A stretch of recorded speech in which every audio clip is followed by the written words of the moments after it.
In case you didn't hear, Tristan Jarry was placed on waivers by the Pittsburgh Penguins on Wednesday, and Pat and I are going to dive a little bit more into that, plus dive into what Kyle Dubas had to say about the matter right after this.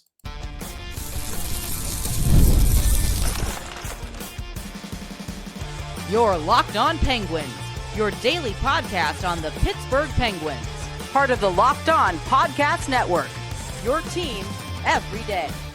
Hello and welcome back to another episode of the Locked On Penguins podcast. I'm one of your hosts, Hunter Hodes. You can follow me on Twitter at Hunter Hodes, joined by my co-host, Patrick Damp. You can follow him on all social media platforms at Synonym for Wet. And you can follow the show's Twitter at LO_Penguins. Of course, thank you all so much for making this your first listen/watch of the day. We are free and available on all platforms. And finally, today's episode is brought to you by Game Time. Download the Game Time app, create an account, and use code LOCKEDONNHL for $20 off your first purchase. So, Pat, a little bit of a slow news day on Wednesday, right? Not much happened. Really happened. Yeah, nothing really happened with this organization. Now, of course, we're just joking. The Pittsburgh Penguins, of course, place starting netminder Tristan Jarry on waivers. We will find out in about a couple of hours whether or not another team claims him. But, Pat, I think I speak for you on this. Very, and I mean a very low chance that a team will claim him. If there's one that may claim him, again, low chance, it's the Chicago Blackhawks, who I do think need another goalie right now, but I still don't even think they will take on that contract along with any other team. I think, again, the most likely scenario is that he clears and gets sent down to Wilkes-Barre, where he's going to be playing quite a bit going forward, because the plan that Kyle Dubas and Mike Sullivan outlined on Wednesday was that Joel Blomqvist would come up. And I know a lot of people were wanting to see Philip Larson. I get it. It also sucks that Larson got hurt last night during that game for Wilkes-Barre. And Larson, he's had a .927 save percentage. He's been lighting up the AHL. But I'm actually totally okay with Blomqvist coming up. You saw what he was able to do during the first month of the season where the Penguins were playing their worst hockey. Yeah, I know he's playing behind a kind of meh defensive group, but he was still able to make a lot of really good saves during that small stretch of games that we saw him playing. And I'm excited to see what he can do with a nice little run of games here. I think they're going to make him the starting netminder for the next little while. And that's the right move. You can have Nedeljkovic kind of be that 1B to backup goaltender. I don't think you need to make it a rotation where Blomqvist gets a game and that Ned gets a game. I think you can maybe give Blomqvist, 3 to 4 starts in a row, and then maybe give, a start to Ned on a back-to-back, or if Blomqvist struggles for a game, you can give Ned a start. But I think this is the right move to see what you really have in this kid, because he looked NHL ready. Now he's going to get another shot at this as well. Yeah, I think this is the right call. And it speaks a little bit to me what they think about when it comes to Blomqvist as opposed to Larson. Because if you remember, they signed Larson this past off season, and that was almost something of a project, because as we spoke about on our Wednesday episode, he spent some time in Europe after the pandemic, because he was originally drafted by the Red Wings, didn't get a lot of time in the NHL. So he went over to Europe, where he would get more playing time to hone his game, comes back to North America this summer. So I think that they're trying to see what Larson is really all about. And that means he's going to have to play, especially in the American League, even though, yes, he is hurt now. But it says to me that they look at Blomqvist as part of their future, both in the medium and long term. So they want to see what he does again at the NHL level, rather than just calling up the hot hand. Because if you think about it this way, Blomqvist, outside of maybe Sergei Murashov, but again, that's another thing that's kind of in my estimation similar to Larson, where, okay, we like this guy's talent, we like what he can do, but he's got to work his way up the ladder, and he's got to develop, because if you remember, he's all of 20 years old. So, excuse me, he's still got a ways to go. So I think you're right. I will add an addendum here with Blomqvist. I agree to an extent that he should be the starter, but remember, he is a younger goalie. So 3-4 games at a time, you need to be a little bit cautious here, just because you don't want to burn him out. You don't want to stunt his development, but 2-3 games, then Ned, absolutely. Rotation, absolutely not. You showed over the last month and a half that you can play the kind of hockey that is going to get you into the playoff race and keep you in the conversation. And it has been over the last couple of weeks mostly derailed by goaltending. So you have to believe that what you saw early in the season, when this team was playing really poorly, that Blomqvist could be a little bit of a stabilizing option in the net. So at this point, if you give him 2 to 3 games, then go to Ned, I think that's probably the best way to go. But I'm not ready to say that Sullivan should completely put the saddle on him and play him 4 or 5 games at a time, because we do want to see what this kid has, but we also don't want to completely burn him out. No, that's fair. I just really, the point I want to make home is you don't want to do, one start and then the other guy gets started, then one start, then the other guy gets started. Like, you're not allowing for Blomqvist to have really any consistency there. So you got to give him, 2 to 3, maybe 4 starts in a row. Then maybe give Ned 1 or potentially 2. But then, you keep up that rotation, 2 to 4 in a row for Blomqvist. Ned gets a start or 2. And then again, you repeat that for a while. But I'm excited to see, though, what he can do in his second stint here with the Penguins, since he's played really well in Wilkes-Barre. And then again, during that first month of the season where the Penguins were out to lunch in so many games, he was making timely save after timely save. He was at least giving the Penguins a chance in a lot of those games, even though they didn't really win a lot of those games. But going back to Tristan Jarry here, again, Pat, it was just time for this to happen. The way that he played in those back-to-back games against Tampa and against Seattle, I think that was the final straw. They were like, okay, we're done. Like, we cannot keep getting this type of goaltending where we're basically out shooting teams 2-1. We're out chancing teams 2-1. The underlying numbers will support that. But our starting netminder, who makes over $5 million per year, is allowing 3 goals on less than 20 shots. 2 games in a row, mind you. Like, the Penguins were actually playing mostly fine defensively outside of that third period stretch against Seattle. But Tristan Jarry still allowed 6 goals in those 2 games, and they didn't even give up 20 shots in those 2 games. Again, it's not good enough. They had to make a move. We said it this week a lot. We even said it last week. Like, they're going to have to really do something about this. Like, this is going to have to come to a head, and it finally did. So I'm glad that they were able to make the move. The contract was still awful when it was signed. I mean, I even retweeted my old tweet from 2 years ago yesterday. It was insane to give him that number. I still do not understand it. I know people can come in here and say, oh, well, look at the options. And to a degree, I get it, but there were also cheaper options available at the time that will be giving you better goaltending right now. It's up to a creative front office to do it. And don't get me wrong, I know Dubas was only a month on the job at that point. He had not finished filling out his staff, but he still could have done a better job with that. We'll get into Dubas a little bit more in the second segment with what he said during the press conference and all that. But this was still a mistake that he really didn't have to make at the time. Yeah, like you said, we'll talk about the Dubas part of it in our second segment.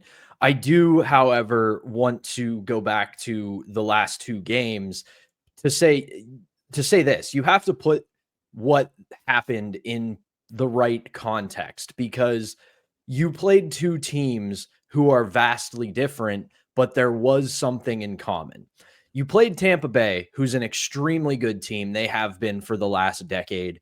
They're one of the best teams in the league. They consistently show that, but they don't play a rope-a-dope style. It wasn't like you played a team that, to make a Pokemon reference of all things, they don't go into Harden and then just wait you out and then beat you.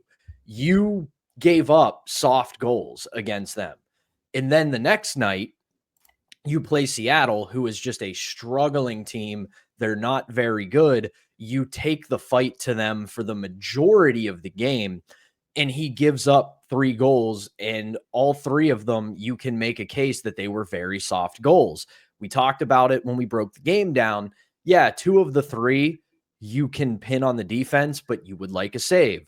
The first goal, it's a 2-on-1 that the defenseman plays very correctly, takes away the passing lane, gives the shooter a low percentage shot, and that low percentage shot goes in. So if this was the kind of thing where, hey, they played two teams who play a rope-a-dope style, they lean on the ropes, let their opponent punch themselves out, and then counter and go score, and you go, man, like, you knew that was coming. It sucks, but that's how that team plays. You got to be ready for it. It wasn't that. You took the fight to two separate teams. You had all the momentum. You had all the scoring chances. You had all the shots on goal, and you just get it all derailed by poor goaltending. And like I said, this is a team that has proved they can play a brand of hockey that at the very least keeps them in the playoff race. It doesn't mean they're suddenly a playoff team, doesn't mean they're suddenly a contender, but in a soft Eastern Conference, they've played a brand of hockey that can keep them in the race, and it's all been derailed by poor goaltending. Yeah, I mean, we can dig into a little bit of the stats right now, Pat. Tristan Jarry, when you look at goals saved above expected on Money Puck, he is 86th among goaltenders, right down there with Sam Ersson of Philadelphia. And by the way, the Flyers have had rotten goaltending all year too. Billy Husso, Alexander Georgiev, Merz Leakins has not had a good year. And of course, Alex Nedeljkovic is only 7 spots higher than Jarry. Again, people, this just goes to show how poor the Penguins netminders have been this year. You can make an argument that they have had the worst goaltending duo in the league by save percentage, goals saved above expected, not being able to make the timely saves, etc. But with Jarry, minus 9.5 goals saved above expected, 884 save percentage, 3.31 goals against average. I said it on Wednesday. I'll say it here. He just looks like a broken goaltender right now that badly needs a change of scenery. In my opinion, I think he has played his last game for the Pittsburgh Penguins at the NHL level. I do not think he will get another start for this team. I could be dead wrong about that because I was kind of hinting at it a bit earlier this season, and then he was able to get a run going of starts, but it didn't work out. But right now, I do think he has played his last NHL game for the Penguins because I think his agency and the Penguins are going to work towards a solution. No, I don't think that's a buyout. That's too much money for too long. A lot of teams don't like doing that. I think they will work on a solution that does not involve a buyout. You know, if you can get a team to take on his contract while maybe the Penguins retain a little bit, I can see that. But I do think that during that time, his agency and the Penguins will work out a solution to get him to another team so he can get the change of scenery that I think he desperately needs. But I think that's going to do it for this first segment. Coming up in the second segment, Kyle Dubas took it upon himself to talk to reporters at the scene yesterday. We're going to get into some of his quotes and how he was able to at least take some responsibility for the mistake that he made a couple of years ago. But before we get to that, we got to tell you all about our first sponsor, and that is Indeed. You just realized your business needed to hire someone yesterday. How can you find amazing candidates fast? Well, that's easy. Just use Indeed. When it comes to hiring, Indeed is all you need. Stop struggling to get your job post seen on other sites. Indeed's sponsored jobs put your post at the top of the page and helps you reach the right candidates faster. I've been in that spot where you need the right hire like yesterday. The pressure's on, and every day without the right person is a setback. That's exactly when Indeed sponsored jobs come in handy. They make sure your post is seen by the right candidates right now. Now you can speed up your hiring process with a $75 sponsored job credit. Just go to Indeed.com/lockedon right now and support our show by saying that you heard about Indeed on this podcast. Terms and conditions apply. If you're hiring, Indeed is all you need. All right, we're back here in this episode of the Locked On Penguins podcast. I'm one of your hosts, Hunter Hodes, joined by my co-host, Patrick Dam. So, Pat, I took it upon myself, I know you did as well, to really go back, listen to what Kyle Dubas had to say because it was a lot. And I will give him credit for this. He basically came out and said, hey, when I make mistakes and I try to make as few mistakes as possible, I got to come out and face the music. And he also said, I want to try to rectify it as soon as possible. So he's indirectly saying, like, yeah, 2 years ago, guys, I screwed up. I should not have signed into that contract, and I'm trying to rectify it as quickly as possible. I will at least respect him for that. That said, I still think, when we look at that first offseason, and I've been a bit critical of Dubas with that offseason just because it really wasn't that good. He really did drop the ball with some of these signings, paying Tristan Jarry all that money, not good enough, obviously. The Ryan Graves contract stings. Those two, I think, are pretty indefensible, in my opinion. With Jarry Nieto, I was okay with them at the time. Obviously, they have not worked out the way that I think everyone has wanted them to. Riley Smith trade, I understood the vision, just didn't work out. I would still make that trade 10 out of 10 times because I thought it was going to work out. Erik Karlsson, yeah, I would still make that trade. I know people may disagree with that. I would still make that trade considering what they traded out, how the season he was just coming off of, all that stuff. And he also just signed Lars Eller during that offseason. And at least the Ned deal for that year ended up working out. But I still think that's by far his weakest offseason in charge of the Penguins. Since then, he's had a pretty coherent plan in place that I at least understand what he's doing. I think he is much better at doing trades than he does free agency. And I even tweeted that on my Twitter yesterday. I think the pro scouting and Kyle Dubas needs to be a lot better in free agency. I think the evaluations need to be better, especially in free agency. I'm curious to see how, if at all that changes come this July, when they'll have a good amount of cap space to spend, considering that they're going to be making quite a bit of trades at the deadline and some contracts that are set to expire. Again, he's going to have some cap space to work with. So again, that goes back to my original point.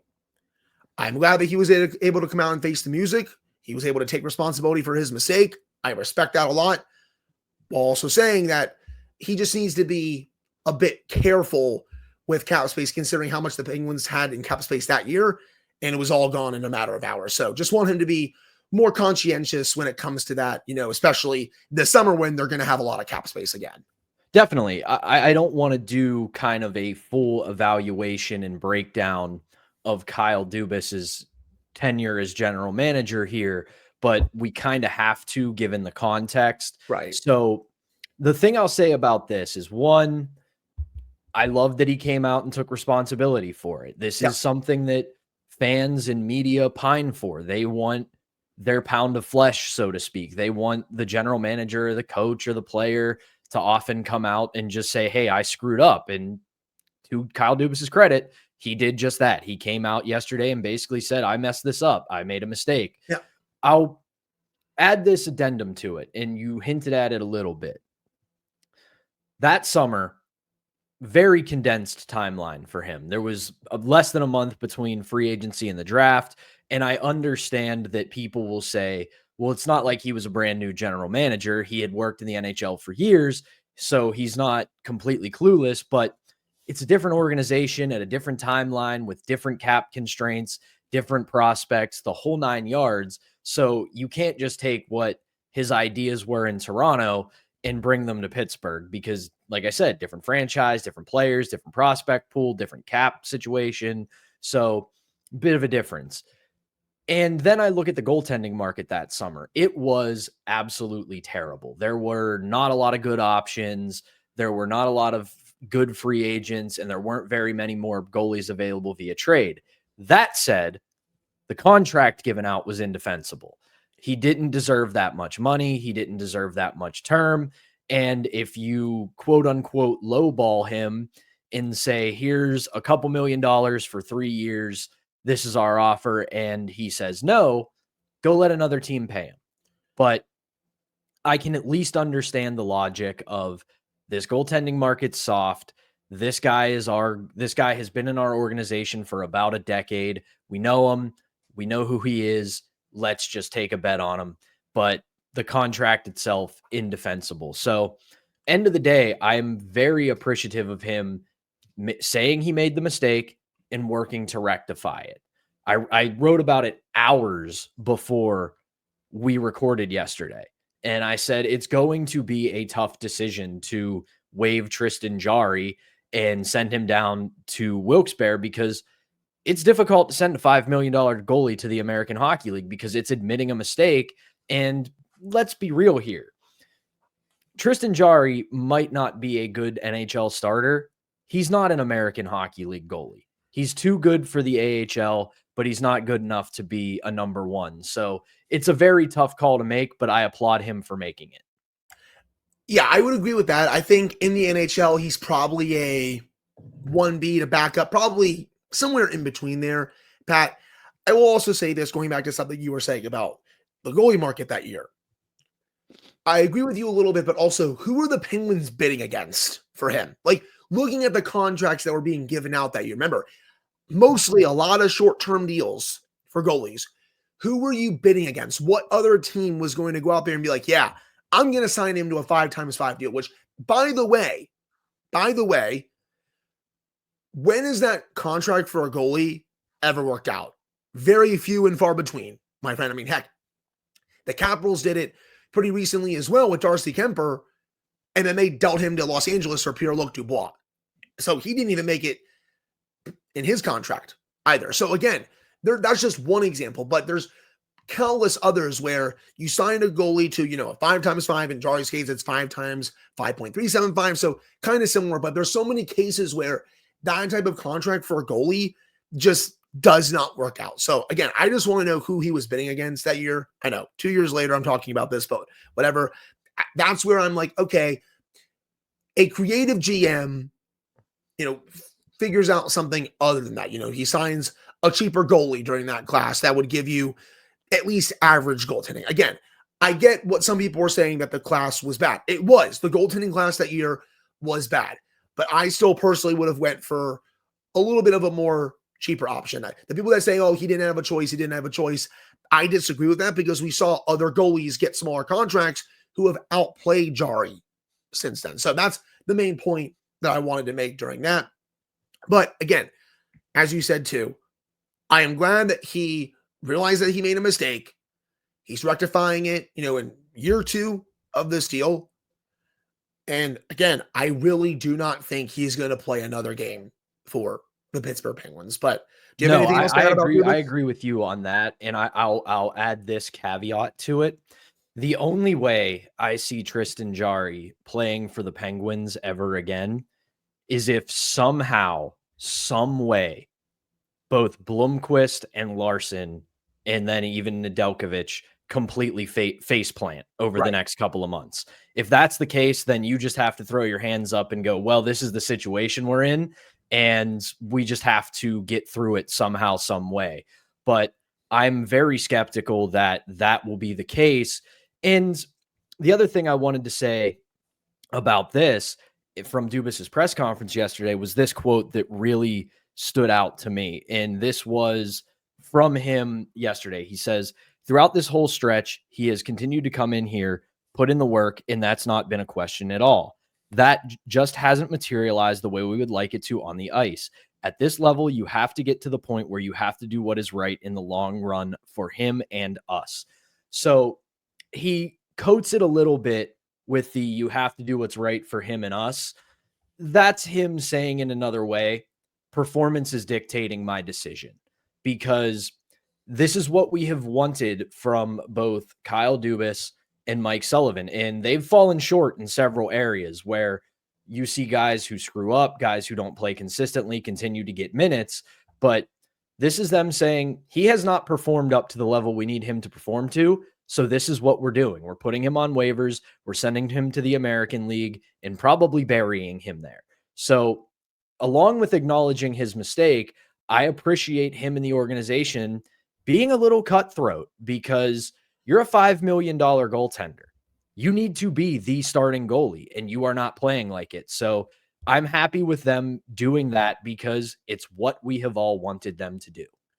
At least Dubas is doing it. I think Sullivan at times has done it, but I also think that he could work on that as well, especially with some of the player decisions on the ice with playing certain players over other players. I've made that argument so many times over the last few weeks with certain decisions, especially in the bottom 6. I really don't want to rehash it on this episode. But with Jarry, it looks like he probably will get quite a bit of playing time in the NHL, assuming that he does clear, because Philip Larson was banged up during Wilkes-Barre's game last night. And the other goalie right now, he made his debut last night in the AHL. Jackson Castor actually played pretty well in relief of Philip Larson, but I do think, assuming that he clears Jarry, that is, I think if Larson's injury is a bit serious, he's out for maybe a couple weeks, something like that, I do think Jarry is going to get the lion's share of the starts, and that will keep Sergei Marashov and Wheeling. I know a lot of people have been waiting to see him get his shot with Wilkes-Barre. I do think it's coming, people, just not yet, even though, again, yes, he's definitely better than an ECHL goalie right now with the way that he is playing. But I think that'll do it for the second segment. Coming up to end the show, we're going to discuss more about Joel Blomqvist and what we want to see from him in his second stint in the NHL. But before we get to that, we got to tell you all about our second sponsor, and that is Game Time. I love going to live events, whether it's sports, music, theater, or comedy. One of my favorite memories was attending a concert last year. No, not Steel Panther this time. I went to Green Day as well. The energy and the excitement were unforgettable. And oh yeah, Smashing Pumpkins people, they were also tremendous with Green Day. Now, Game Time has made it even easier to get tickets for your favorite events with their new feature called Game Time Picks. This feature filters out the fluff to show you only incredible deals on great seats, so you don't even have to waste time searching through thousands of tickets. Take the guesswork out of buying tickets with Game Time. Download the Game Time app, create an account, and use code LOCKEDONNHL for $20 off your first purchase. Terms apply. Again, create an account and redeem code LOCKEDONNHL for $20 off. Download Game Time today. What time is it? Well, it's game time. All right, we're back here in this episode of the Locked On Penguins podcast. I'm one of your hosts, Hunter Hodes, joined by my co-host, Patrick Dam. So, Pat, we discussed a little bit about Blomqvist to start the show. We're going to do more of a deep dive into it here now that he's set to be recalled later today. But the biggest thing I really want to see from Joel Blomqvist is one thing, man, timely saves. Penguins just really haven't been able to get timely saves from both of their netminders in a lot of their games this season, and it's cost them valuable points in the standings. I truly believe if they had had average goaltending to this point, they would be in a playoff spot right now. So with Blomqvist, if he can give them that average goaltending, the timely saves that they really need, especially when the Penguins make some mistakes in their own zone, and trust me, people, there's going to still be plenty more mistakes that they make in their own zone because they're not a good defensive team. But if he can still come up with timely saves and be like, hey guys, I got you for this one, go down there and go get another, I think that's going to be a big deal. Now, we'll get them into the playoffs. I don't know. I still think right now they're probably going to miss. They have a lot of work to do to get back into that second wild card spot. But what I'm looking for, again, just the timely saves, Pat. What say you?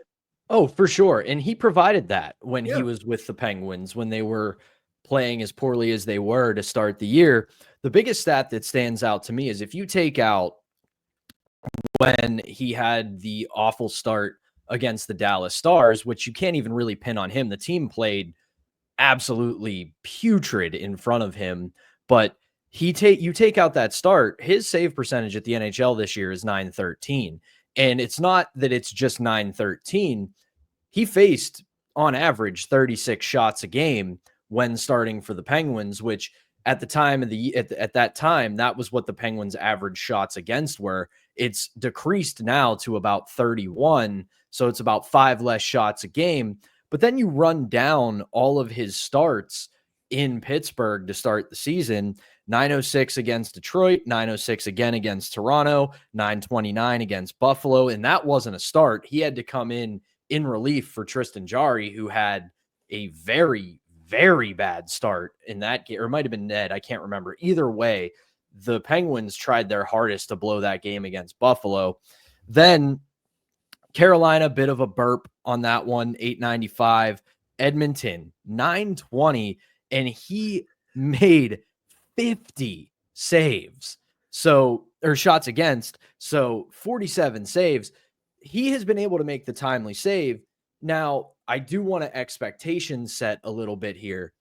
Don't expect this to be a dominant goalie, because not just looking at his early season body of work with the Penguins, you look at his body of work with the baby Penguins, he's not a shutout machine. He doesn't constantly blank teams. He's only got 2 shutouts over the last 2 seasons in the AHL. But what he does is he consistently gives you quality starts. He consistently has a save percentage over 900. He consistently makes the saves he needs to make. And if you look at the way this team has played over the last month or so, they're going to have, as you said, their hiccups on defense. They're just not a good defensive team. But for the most part, if he can handle giving up maybe 1 or 2 goals a game, this team has shown on multiple occasions they can give him the run support. So as long as he's making those timely saves, he's consistently giving you 900 or better goaltending, you're in a good spot. Right. And you look at more of the underlying numbers this year. He's 34th in the league with 2 goals saved above expected. That's better than Ilya Sorokin, who is usually one of the best goaltenders in the league these last couple of years, though not really. And he's only 2 spots behind UC Saros. Again, usually a top 5 goaltender, but he has struggled a bit this year. 904 save percentage, well above both Jarry and Nedeljkovic. So you look at some of the underlying numbers for him, the analytics, Pat, he has been very solid in the first stint that he had. And I agree. If he can just get them those saves with the way the Penguins usually generate chances, the way that they're finishing chances at least a bit better this year compared to last year, that hopefully can be good enough to really bank some wins. And you look at this upcoming schedule. Yes, it is a 7-game road trip. The Penguins have really struggled on the road this year. They are not a good road team at all. But there will be an opportunity here for him to really have some good starts. Some of the teams he's playing, Pat, for example, Buffalo, they're not very good. Yes, they have some good talent, still not a very good team. Washington after that, that's going to be tough. The 2 goalies are going to split those 2 games. I'm curious to see if they go Ned on Friday and then Blomqvist on Saturday against Washington to really give him that first test right off the bat, But after that, you have the California road trip, the Kings. Obviously, they're good. The Kings and the Caps are by far the 2 best teams on this trip. But then you have Utah. They're okay. Seattle, you just played them, but the Penguins really didn't give up much to Seattle except a couple chances in the third period. Then you have Anaheim and San Jose, of course. So there's an opportunity here, at least, Pat, for him to really bank some wins if the Penguins are able to bring their A game with the rest of their skaters. Because a lot of these teams, man, and we'll start previewing this road trip on Friday, a lot of these teams aren't very good. No. And again, expectation setting here. We're not calling him the savior. We're not saying that the recall of Joel Blomqvist was like when Rust, Sheary, Wilson, and Kuhnhackl came around in 2016. It's not going to be suddenly this team turns into a wagon. However, like we have talked about for weeks now, what has derailed this team? Goaltending. They have not been able to get timely saves. They have not been able to hold on to leads late because of soft goals. So all he's got to do here is play average. He doesn't got to be great, doesn't have to steal games, just be average. Just play well enough to give this team a chance. And you look at this 7-game road trip. They're playing 2 genuinely great teams in the Capitals and the Kings. Outside of that, it's all coin flip games. They play well enough, they can come out with a win. They're going to get challenged in Washington. They're going to get challenged in LA. So we'll see what happens with those. But end of the day, just play average, make the saves you need to make, and we'll see how this team does. 100%. And again, we'll dive into more about this road trip on Friday when we preview this game against Buffalo. And then we'll also preview the game against Washington. But I'll be curious to see how a really rough road team, at least so far this year, does on a 2-week road trip with basically everything on the line. Because if they really stink up the joint on this road trip, I think the selling could really start, Pat, sooner rather than later. It could potentially start maybe even during that break in February where the Four Nations face-off is taking place, somewhere around that time frame. But I think that'll do it for today's episode of the Locked On Penguins podcast. I will say, if Jarry does get claimed by a team once waivers come around in a couple of hours, Pat and I will have something up for a breaking news segment to discuss that and what that means for the Penguins going forward. But if not, we will have another episode for you all on Friday to preview this big road trip and especially these first 2 games of it against the Sabres and the Capitals. So again, that'll do it for today's episode. Thank you all so much for tuning in. We appreciate it. And we'll be back on Friday unless Jarry gets claimed on waivers on Thursday.